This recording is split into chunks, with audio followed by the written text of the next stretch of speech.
and must have a bit of everything in it. That is why it is say it's a complete meal. You just cannot have one taste or one ingredient as in isolation. As it says, go back. Generally, the sweet taste is the most needed. Why? Because sweet gives us energy. It relivens us. We need sweet in every form. So in India, even the salty food has some sweetness because we are trying to balance. For example, if you have a bhujia, you have a little sweetness. You have chaat. You see why Indian chaat or why Indian street food is most popular? Because it has all the taste in that one meal.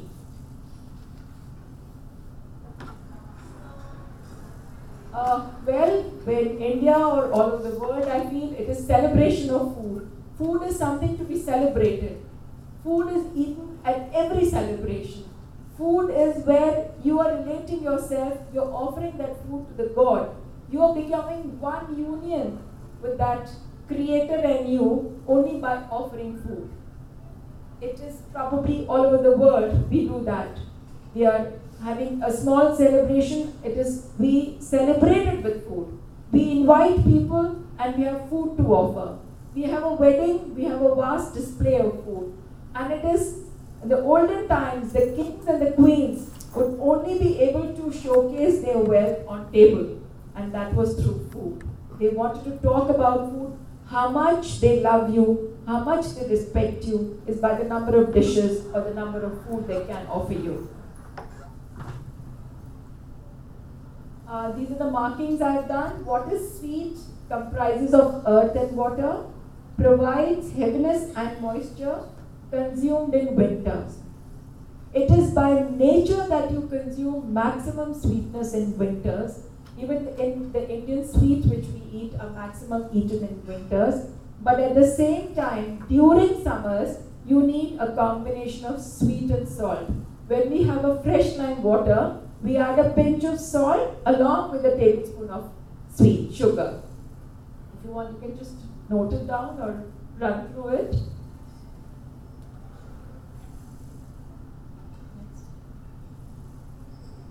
These are the periods I have marked what is eaten when. Like in winter, foods are recommended which are sweet, sour, pungent like ginger, pepper and jaggery. We have cold, we have January to March, we have cold and dewy fruit. Spring is March where we recommend astringent, sour, salty and radish. In summer we have food which have more liquid in them because as it is we are dehydrated, we sweat a lot, so we need food that create more water in our body. During monsoons, we need salty, sour, sweet in nature like pulses, grains and buttermilk. Well, not only does this knowledge of season and their corresponding taste gives us an insight into availability of food items, it also educates us and exhorts us to work out a creative menu planning. This is what when they say that how good a housewife is when she knows what to put when in a menu. At times you ask your friends, are you allergic to something? Do you eat certain food? It is just that you are trying to find out from others. Please try and take an insight yourself and your family and then plan a menu. Because most of the time we never ask our own family members. We just ask others what is their problem. Are they allergic or they are eating a particular diet? My tip is please just have an insight within yourself and for your family and then. The pursuit of seeking to understand Vedic gastronomy came with the responsibility of integrating its wisdom, preserving its ethics, and increasing awareness among diners. Well, this is one restaurant I have done, which is a vegetarian restaurant where I have done the food only as per the season, as per your individual problem. We ask the guest, what kind of a problem, medical problem, or are you predominance of gas in you or predominance of bile, and accordingly I make the food. Just mention a little line on that. Next.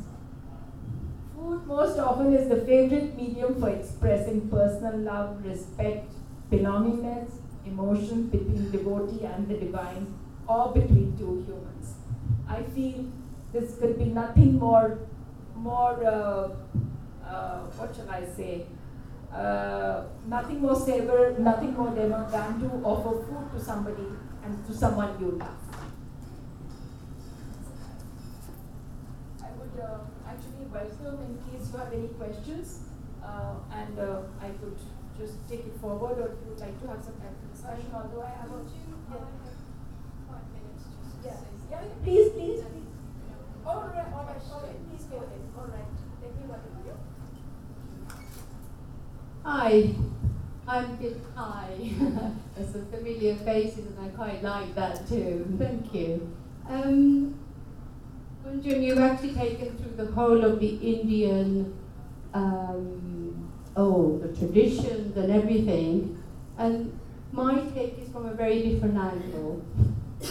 I actually was born in India, but I spent most of my mature life, my childhood in England. So I'm actually almost a foreigner, but still an Indian, and I take pride in my Indian cooking as well. So I'm going to actually just share with you my experience of what it was for me, just very recently about, it encompassed everything that Gunjan's been talking about.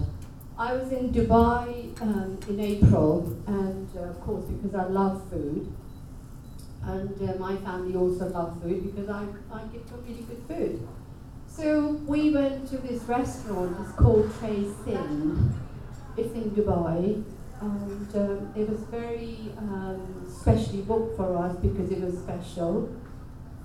And Tray Sin means, tray is in French, which is very good.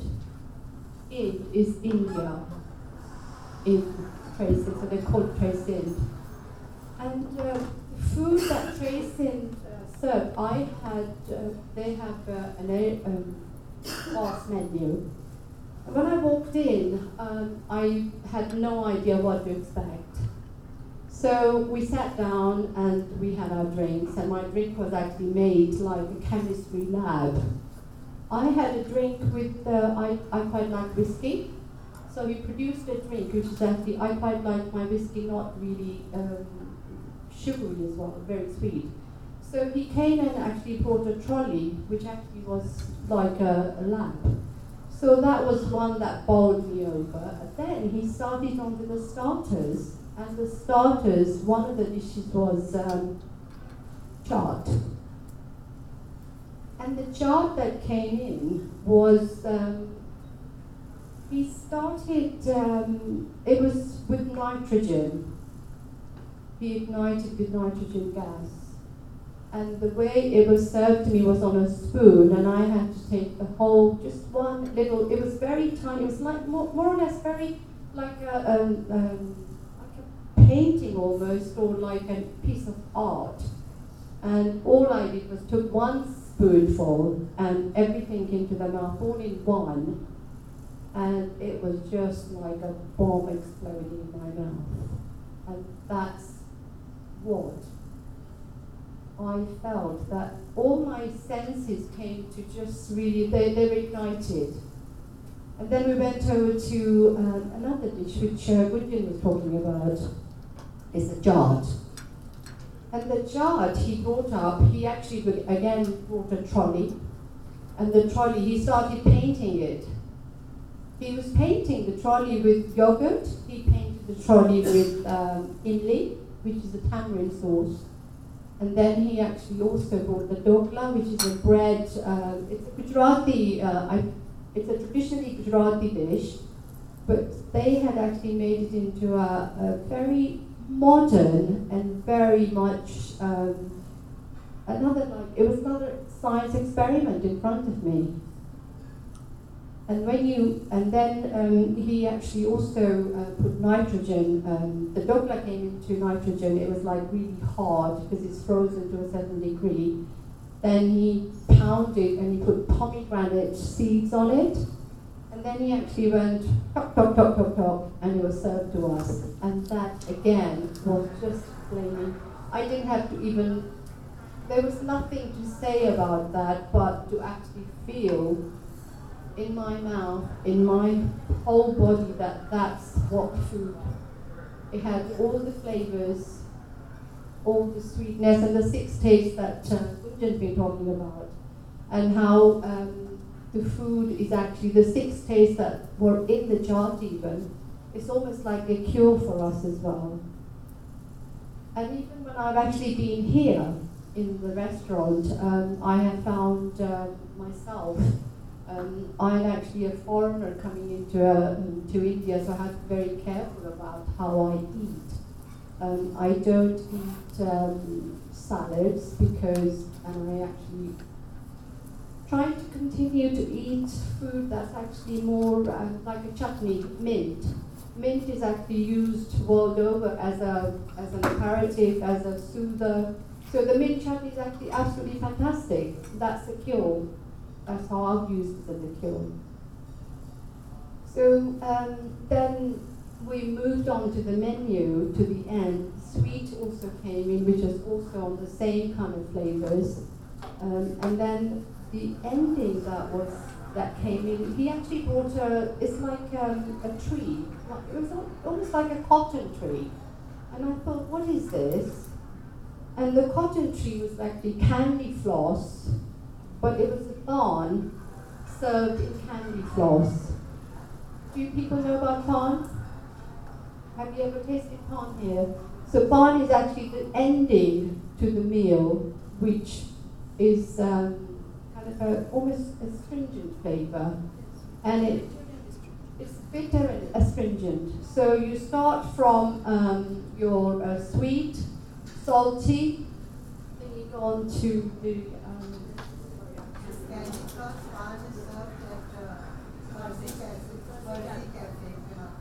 yes.